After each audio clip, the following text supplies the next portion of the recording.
Bonjour à tous, j'espère que vous allez bien. Aujourd'hui, nouvelle vidéo où on va parler du cas de Binance. Alors, avant de commencer la vidéo, d'accord, je tiens quand même à préciser les choses par rapport au titre, par rapport au sujet de cette vidéo. Donc, Binance, je ne vais en aucun cas, d'accord, remettre en cause vraiment le site Binance, vous dire qu'il faut vendre vos BNB, que Binance c'est un projet à jeter, etc. Pas du tout, d'accord ? Binance a fait avancer en fait le monde des crypto-monnaies comme aucun autre site d'échange. Il a valorisé son BNB dans le top 10, ce qui est vraiment pas quelque chose qui est simple à faire, d'accord, qu'on ne se le cache pas. Et en plus, durant un bear market. Ils ont lancé un incubateur, ils ont investi dans divers projets, ils ont lancé une fondation, et ils ont délisté le Bitcoin Cash SV. Donc juste pour ça, merci. Et aussi, ils font partie des rares sites d'échange qui ne font pas de wash trading. Et c'est même le seul site d'échange qui n'a pas de fiat, je crois, qui ne fait pas de wash trading. Mais il faut rester neutre. Il faut rester objectif. Et cette vidéo, en fait, fait suite à un cours que j'ai fait au sein de mon groupe privé et des membres de ma formation, justement où on traitait des biais cognitifs pernicieux. Donc, ne prenez pas peur, hein. Biais cognitif, d'accord, c'est juste en fait quand vous allez un petit peu distordre l'information inconsciemment et donc vous allez avoir une perte de rationalité et de logique. Tout le monde le fait de manière inconsciente, d'accord ? Donc c'est complètement normal et pernicieux, ça veut juste dire que c'est mauvais, d'accord ? Donc ça c'est vraiment quelque chose de très important à bien comprendre et à corriger quand on fait de l'analyse fondamentale. Et justement, on va encore faire un exercice aujourd'hui par rapport à ça. Parlons de Binance, mais en mal, d'accord ? Parce que n'importe quel projet, aussi bien qu'il soit, il y a toujours des côtés négatifs. Et trop souvent, on a toujours tendance à ne voir que le positif ou à ne voir que le négatif. Et on n'arrive jamais à vraiment pouvoir analyser un projet de manière complètement objective, de prendre les bons côtés et de prendre également les mauvais côtés et les risques.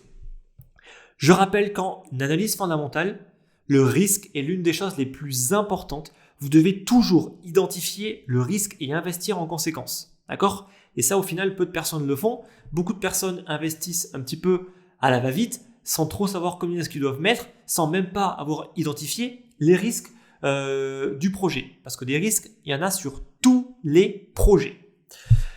Donc, si l'analyse fondamentale vous intéresse, eh bien écoutez, bonne nouvelle, je viens de lancer une formation gratuite. Je vous invite à vous inscrire là juste en dessous dans la description et vous m'en direz des nouvelles. Donc il y a pas mal de choses, notamment pour les débutants.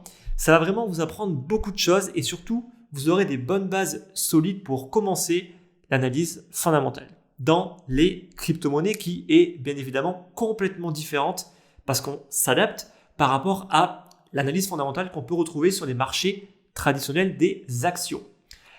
Alors, on va principalement parler de Binance avec les IEO, donc IEO pour Initial Exchange Offering, sont en fait des ICO mais qui sont complètement centralisés, faites par les sites d'échange.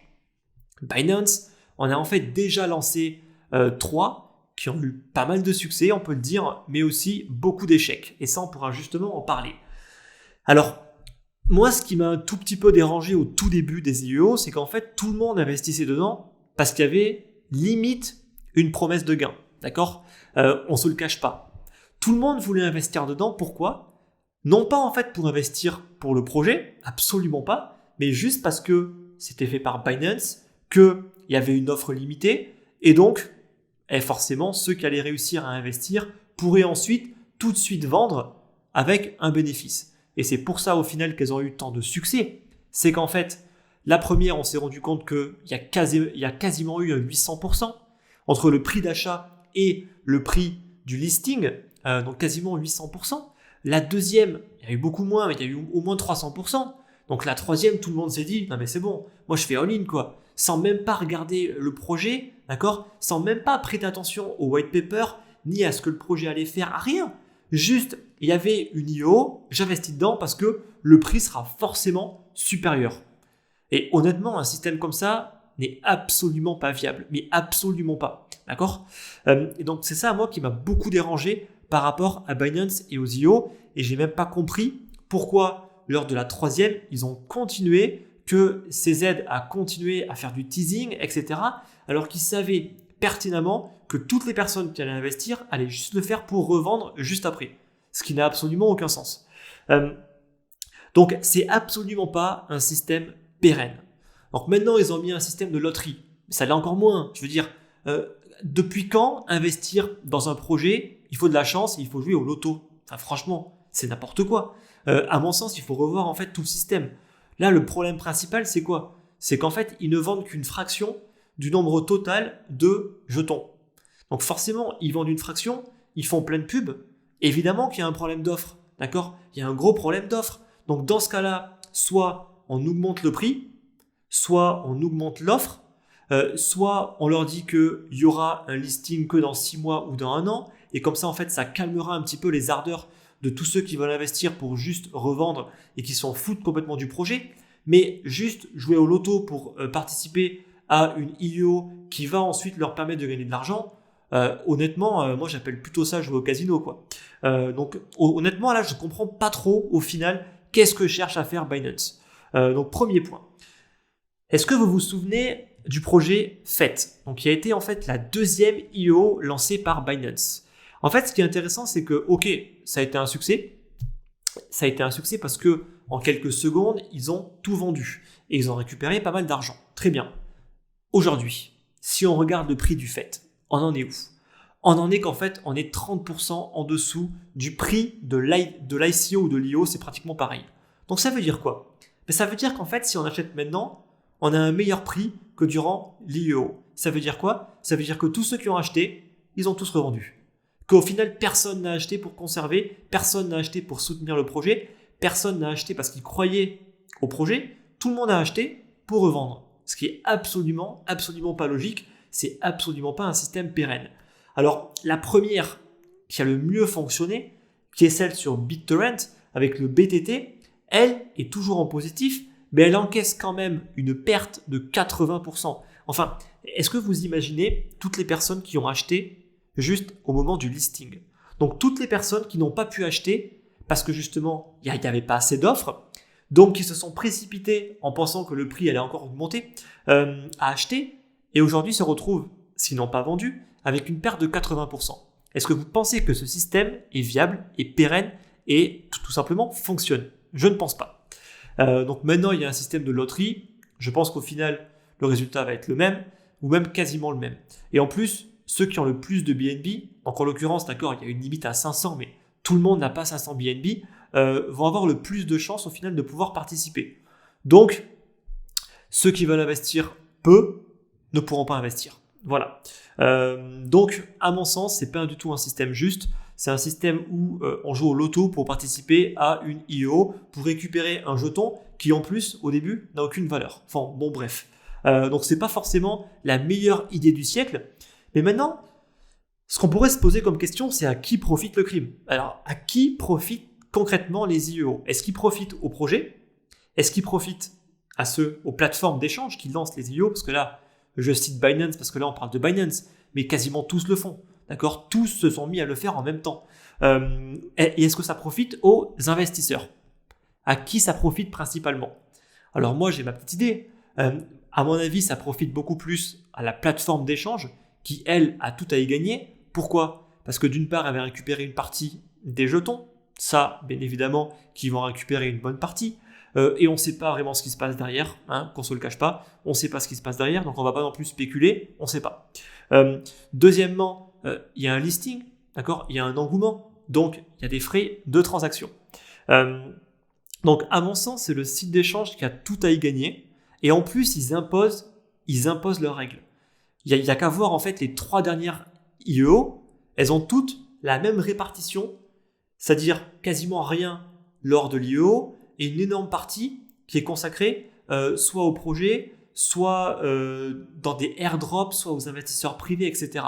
Et ce modèle-là, il est imposé. Est-ce qu'il est intéressant pour les investisseurs comme vous et moi? Je ne pense pas. Il n'y a qu'à en fait regarder l'inflation que va subir toutes les IEO durant les premières années. C'est astronomique. On est sur pratiquement plus de 100% d'inflation durant les premières années. Donc ça veut dire que vous, en tant qu'investisseur, concrètement, il vaut mieux attendre. Il vaut mieux attendre. Et là, aujourd'hui, les 3 qui ont eu lieu prouvent tout simplement qu'il ne fallait certainement pas acheter durant l'IEO. Voilà. Donc ça ne profite pas du tout à l'investisseur. Ça profite peut-être au projet également. Pourquoi ? Parce que la question que je me suis posée, c'est est-ce qu'un projet vraiment exceptionnel, avec une bonne équipe, avec une bonne idée, et qui peut vraiment aller loin, a besoin de faire une IEO? Est-ce qu'ils ont besoin de le faire? Moi, je me suis dit qu'en fait, non, pas du tout. Absolument pas. Parce que s'il y a un bon projet, s'il y a une bonne équipe, il y aura des investisseurs. Il n'y a pas besoin que ce soit complètement centralisé et fait par Binance ou une autre plateforme pour qu'ils aient de la visibilité et pour qu'ils soient tout de suite listés. Un bon projet, il n'a pas de problème pour se faire lister. Honnêtement, il n'a pas de problème pour lever des fonds. Alors, je sais, là, c'est une facilité. Mais est-ce qu'un bon projet va accepter toutes les contraintes qui sont émises par les plateformes de change? Parce qu'ils mettent des contraintes. Je ne pense pas non plus. Et au final, on perd en liberté au profit d'une plateforme qui, elle, va s'enrichir au passage et qui va vous obliger à faire des choses que vous n'avez peut-être pas envie en fait de faire. Donc, à mon avis, ça profite énormément à la plateforme d'échange. Ça profite potentiellement aux projets qui sont peut-être moyens et qui là trouvent qu'en faisant une IEO, ils vont pouvoir lever beaucoup de fonds, peut-être, mais les bons projets, à mon sens, n'ont aucun intérêt à faire une IEO. Ils vont faire soit une ICO, soit une STO, tout simplement. Donc ensuite, ce qu'on pourrait reprocher également à Binance, c'est un petit peu ce pump and dump qu'ils font systématiquement. Alors, je ne sais pas en fait s'ils le font volontairement. Je ne peux pas en fait dire qu'ils le font volontairement, parce que je n'en sais rien tout simplement. Mais concrètement, quand on n'arrête pas en fait de faire du teasing, qu'on sait exactement ce qui va se passer et qu'on continue en fait de le faire, arrivé à un moment, on se demande vraiment s'ils ne font pas exprès. C'est-à-dire que de systématiquement faire un battage médiatique à chaque fois, de poster constamment des tweets qui, on le sait, vont provoquer des mouvements de prix soit vers le haut, soit vers le bas, j'ai envie de dire qu'on pourrait peut-être trouver une meilleure stratégie.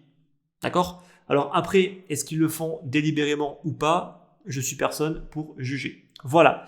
Donc voilà un petit peu ce que je pense par rapport aux IEO. Et en plus, ce que je rajouterais, c'est qu'en plus, Binance attire un petit peu tous les feux des projecteurs. Et ça pourrait leur porter préjudice. Pourquoi ? Parce qu'une ICO, c'est décentralisé.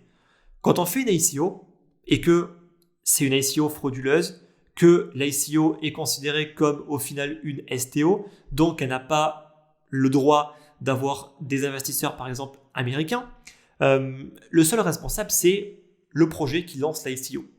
Par exemple, Ethereum ne peut pas être tenu responsable. Mais dans le cas d'une IEO, Binance est responsable. Qu'est-ce qui se passe si jamais ils font une boulette ? Qu'est-ce qui se passe si jamais ils émettent un security au lieu d'émettre un utility token? Qu'au final, la SEC déclare que ce que c'est une STO, qu'ils n'ont pas le droit de le faire et donc ils doivent fermer. Qu'est-ce qui se passe?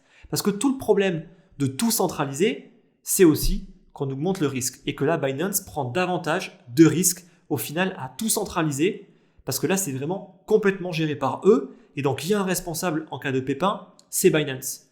Ethereum, dans le cas d'Ethereum, quand une ICO est faite sur Ethereum, ils ne peuvent pas incriminer, par exemple, la fondation Ethereum ou accuser Vitalik de quoi que ce soit. D'accord ? C'est complètement décentralisé. Là, dans le cadre des IEO, c'est totalement centralisé. Donc, j'ai envie de dire que c'est un risque supplémentaire. Est-ce que ça vaut le coup ? Je ne pense pas. À mon sens, ça aurait été intelligent en fait de faire ça bien avant, en 2017, quand il y en avait vraiment justement besoin, en fait, qu'il y avait des gros problèmes avec énormément de scams. Là, les sites d'échange auraient pu tout simplement mettre un petit peu le holà et se porter un petit peu garant des projets. Ils le font un petit peu après la bataille. Ils le font après qu'en fait, les SEO soient complètement essoufflés et qu'elles n'intéressent quasiment plus personne. Donc, à mon sens, ils arrivent un petit peu après la bataille. Ils essayent de relancer un modèle à bout de souffle et concrètement, ils n'ont pas apporté beaucoup de modifications à part juste créer un gros engouement, mettre le paquet sur le marketing et réduire l'offre. Mais concrètement, sinon, c'est comme une ICO. D'accord ? C'est exactement pareil. Alors, apparemment, ils font une vérification. J'aimerais bien savoir exactement qu'est-ce qu'ils vérifient. S'ils vérifient juste que c'est une SEO légitime, super, d'accord? Mais ce n'est en rien un gage de qualité, d'accord? Ça ne veut pas dire que le projet est parfait, ça ne veut pas dire que l'équipe va mener à bien le projet, absolument pas. Ça veut juste dire qu'ils ne partiront pas avec la caisse. Donc oui, il y a un gage de sécurité, mais vraiment infime, et il ne faut certainement pas investir là-dedans les yeux fermés. Maintenant, parlons du DEX de Binance avec le Binance Chain. Donc ça, en fait, c'est quelque chose qui était énormément attendu. Moi aussi, je l'attendais énormément. Le DEX de Binance. Pourquoi ? Parce que le DEX, c'est de récupérer le contrôle de ces cryptos et de pouvoir trader tout en gardant le contrôle. Aujourd'hui, on doit donner ces crypto-monnaies aux plateformes d'échange qui peuvent faire ce qu'elles veulent avec. Concrètement, ça leur appartient. Et ensuite, si elles l'acceptent, elles vous les redonnent. Voilà. C'est concrètement ce qui se passe. Quand vous les envoyez sur un site d'échange, elles ne vous appartiennent plus. Ça, il faut bien le comprendre, d'accord ? Votre compte et les cryptos qu'il y a sur votre compte, d'un point de vue juridique, ne vous appartiennent pas. Ça, il faut bien le comprendre, d'accord ? C'est un petit peu différent de quand vous avez de l'argent sur votre compte bancaire. Certes, l'argent appartient à la banque, mais juridiquement, il vous appartient à vous. Les cryptos, elles ne vous appartiennent pas. Ça, il faut le comprendre. Donc, ça, c'est un premier risque. C'est un premier risque. Le problème, c'est qu'aujourd'hui, le Binance Chain, on a l'impression qu'il lance un DEX qui n'est pas un DEX, qui n'est même pas en fait décentralisé, et à se demander même si vraiment Binance n'a toujours pas de contrôle au final sur nos cryptos. Ça pourrait nous refaire le même coup de Bancor qui était a priori décentralisé et qui au final, comme par magie, on s'est rendu compte qu'en fait, non. Ils ont des droits assez incroyables de pouvoir récupérer des fonds, geler des porte-monnaies, etc. Où est la décentralisation ? Et donc là, en fait, on se pose la même chose. Parce que dans les conditions en fait, du Binance Chain, alors ils l'ont enlevé, mais à un moment, ils ont quand même indiqué que, au final, Binance pouvait éventuellement, en cas de fraude, je crois, récupérer les fonds. Ou du moins les geler. S'ils peuvent faire ça, c'est pas décentralisé. C'est centralisé. Alors, ils l'ont supprimé. Ils l'ont supprimé, mais qu'est-ce que ça veut dire concrètement d'un point de vue technique ? Est-ce que s'il y a une activité illégale, Binance peut geler les fonds ? Ça, on aimerait le savoir en fait. Et le problème qu'il y a aujourd'hui avec le Binance Chain, c'est qu'en fait, il n'y a aucune info. Techniquement, on ne sait pas trop ce qui se passe. Alors, il y a quelques infos qui sont données durant les lives YouTube que fait donc CZ, le CEO en fait, de Binance, mais il n'y a pas un document qui décrit concrètement comment fonctionne de manière technique le Binance Chain pour qu'en fait, on soit capable de comprendre qu'est-ce que le Binance Chain, comment ça fonctionne. Alors, on sait également quel type de consensus il y a, etc. Mais concrètement, on ne sait pas non plus énormément. Et ça, c'est vraiment dommage. Donc, j'ai vraiment l'impression qu'ils balancent ça un petit peu à la va-vite et qu'ils vont un petit peu s'adapter au fil du temps. Mais concrètement, ce n'est pas forcément la meilleure des solutions. Surtout que ce n'est pas du tout open source, on ne sait pas du tout comment ça a été développé, on ne sait rien en fait. Et c'est ça tout le problème aujourd'hui. Et j'aurais pensé que justement, en faisant un projet comme ça, ils le rendent à minima open source et ils décentralisent vraiment en fait tout simplement leur site d'échange. Et là concrètement, j'ai pas l'impression que c'est ce qu'ils font et c'est pas là où ils ont l'air de tendre. Et ça c'est vraiment dommage. Donc aujourd'hui, le Binance Chain, il y a une paire d'échanges, d'accord, avec le Mintrill qu'on peut échanger. Très bien. Bon, pour l'instant, il n'y a pas non plus de FOMO à avoir comme beaucoup ont eu en pensant que ça allait être la folie le jour de la sortie en fait de Binance Chain. Non, il n'y a rien. Il y a une paire d'échanges pour l'instant. C'est un petit peu dommage. Ils auraient pu au moins mettre les paires principales, trouver un moyen de mettre du Bitcoin avec une sorte de pool de liquidité pour pouvoir ensuite tokeniser le Bitcoin et qu'on puisse le trader par exemple. Là, il y a juste une paire d'échanges. C'est vraiment, j'ai envie de dire, décevant. Alors, c'est que le début, vous me direz. Oui, c'est que le début, effectivement. On peut encore leur laisser le bénéfice du doute par rapport à ça. Mais concrètement, le Binance Chain, pour l'instant, il me déçoit quand même pas mal. En plus, 100 000 $ pour créer un jeton. Enfin, c'est quand même une blague, non ? 100 000 $ pour créer un jeton. Qui va créer un jeton ? Enfin, qui va payer 100 000 $ pour créer un jeton sur Binance Chain ? Là, pour le coup, c'est encore, à mon sens, un mauvais point pour Binance. J'arrive pas à comprendre comment on peut facturer autant la création d'un jeton sur une blockchain a priori décentralisée. Enfin, c'est quand même fou. Non, c'est quand même fou. Moi, je trouve ça complètement délirant. Donc, Binance, il y a du bon côté. Bien évidemment, il y a beaucoup de bons côtés, mais parlons des mauvais côtés. Et là, pour le coup, c'est quand même des choses qu'il faut dire. C'est quand même assez, moi je trouve ça assez choquant en fait de facturer autant. Quasiment personne va se permettre de créer un jeton sur Binance Chain, au final personne. Donc je ne sais pas s'ils vont continuer à garder ce tarif-là, mais ça me paraît quand même assez incroyable. Et de plus, pourquoi faire une blockchain, sachant en fait que tout est centralisé? Au final, ça sert à quoi? Ça sert absolument à rien. En fait, le principe aujourd'hui d'une blockchain comme Ethereum, c'est quand même d'avoir une décentralisation. Si c'est juste pour pouvoir créer un jeton, concrètement, il n'y a pas besoin de faire une nouvelle blockchain. Alors après, on ne sait pas trop ce qu'ils veulent faire, mais CZ nous dit qu'il ne veut pas concurrencer Ethereum, il n'y aura pas de smart contract. Donc concrètement, ça va servir à quoi? Ok, on va pouvoir créer un jeton qui va nous coûter une blinde et on pourra ensuite le trader sur le Binance DEX. Super. Mais concrètement, pour l'instant, je vois pas trop d'intérêt. D'accord?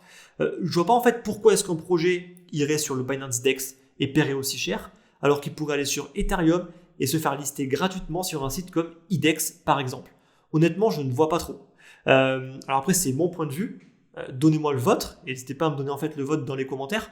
Mais je trouve qu'aujourd'hui, Binance prend de plus en plus de risques parce que l'avantage de la décentralisation, c'est qu'il n'y a pas de responsable. Et le problème, c'est qu'aujourd'hui, Binance commence à tout centraliser, les IEO, son DEX. Au final, on n'a quasiment aucun avantage de la décentralisation. Ça veut dire qu'en gros, ils ne prennent pas de risque, en fait, tout simplement. Ça veut dire que s'il se passe un pépin, au final, ils ne peuvent pas être incriminés. Or, là, ils peuvent, parce que c'est complètement centralisé. Donc, il faudrait faire attention. Il faudrait vraiment faire attention. Il ne faudrait pas qu'ils nous listent, par exemple, un actif financier sur leur DEX. Parce que si on fait ça sur un véritable DEX, il n'y a aucun problème, j'ai envie de dire. Il n'y a quasiment personne à incriminer. Mais si on fait ça sur un semi-DEX, voire pas du tout un DEX, au final, ce sera l'entreprise comme Binance qui va tout prendre. Et il ne faudrait pas que Binance ferme, d'accord? Et si Binance ferme, est-ce que son DEX va continuer à vivre? Est-ce que les jetons qui ont été créés vont rester? Qu'est-ce qui va se passer? Parce que pour l'instant, c'est complètement centralisé. Donc c'est quand même important de bien comprendre tout ça et de toujours identifier au final les points négatifs et les risques. Donc là, j'ai beaucoup parlé en mal, d'accord, mais j'ai bien précisé que c'était justement le but de la vidéo, de pas tout le temps parler des choses positives. Il faut aussi parler parfois des choses négatives.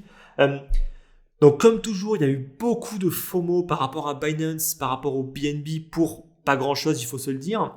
Beaucoup en FOMO lors des IEO ont acheté en fait du BNB, ont vu le cours du BNB augmenter. Avec le Binance Chain, tout le monde s'est dit c'est bon, le BNB va devenir une crypto native. Oui, c'est vrai, mais pour l'instant, le Binance DEX, il y a juste une paire d'échanges. Donc c'est pas ça en fait qui risque de changer le prix du BNB, ni d'inciter les gens à en acheter davantage demain, d'accord? Ça risque de prendre beaucoup plus de temps en fait. Donc beaucoup de FOMO pour pas grand-chose. Donc c'est sûr qu'aujourd'hui, il vaut mieux pas en fait acheter du BNB, mais plus le vendre, d'accord? Vu les niveaux de prix, bien évidemment. Donc beaucoup de FOMO pour pas grand-chose. Et comme d'habitude, on se rend compte qu'il n'y a pas beaucoup d'objectivité, de rationalité par rapport tout simplement à Binance et à son prix. Il y en a plein qui disent que le prix est justifié. Est-ce qu'il est vraiment justifié? Bon, écoutez, ils n'ont pas non plus sorti des solutions complètement miracles. À mon sens, il y a beaucoup de choses qui vont sortir. Et évidemment qu'il y a plein de projets qui bataillent, qui sont en retard, etc. Mais on est en fait dans quelque chose de tellement nouveau aujourd'hui que tout ne peut pas aller super vite. Binance n'a pas sorti un truc de révolutionnaire. Pour l'instant, le Binance DEX, il n'y a rien de révolutionnaire du tout. En plus, il est complètement centralisé. Donc pour le coup, voilà, il n'y a rien de neuf, j'ai envie de dire. J'espère que ça va changer, bien évidemment. J'espère que ça va changer, qu'ils vont le décentraliser petit à petit. On verra s'ils le font. D'accord? Affaire à suivre. Voilà. Donc, cette vidéo était vraiment pour parler des points négatifs que je pouvais tout simplement avoir avec Binance, parce qu'il faut toujours parler des points négatifs. Même si un projet est super, vous devez vous forcer à regarder et à trouver des points négatifs, bien sûr s'ils existent, et à identifier les risques, d'accord? Et là, pour moi, Binance prend de plus en plus de risques, notamment auprès du régulateur, et on sait que Binance, la régulation, c'est pas leur fort. Et c'est justement pour ça qu'ils ne font rien par rapport au STO, d'accord? Parce que ça implique de travailler avec les régulateurs et qu'ils n'ont pas envie. Et c'est même la réponse en fait de CZ qui dit on laisse faire les autres et nous on verra après. Voilà. Donc en gros, ils se mouillent pas trop par rapport à la régulation, mais là, ils prennent de plus en plus de risques et ils s'exposent de plus en plus. Donc il faut quand même faire attention. Il faut quand même faire attention par rapport à ça. C'est un risque supplémentaire à prendre en compte. Voilà. Vidéo un petit peu longue. J'espère qu'elle n'a pas été trop longue. J'espère que cette vidéo vous a plu. Si vous avez des questions, des remarques, des commentaires, comme d'habitude, dans les commentaires, si vous avez aimé la vidéo, mettez un like. Écoutez, moi, je vous retrouve dimanche prochain, 9h, comme d'habitude, pour la prochaine vidéo. Bonne semaine à tous et à très très vite. Merci.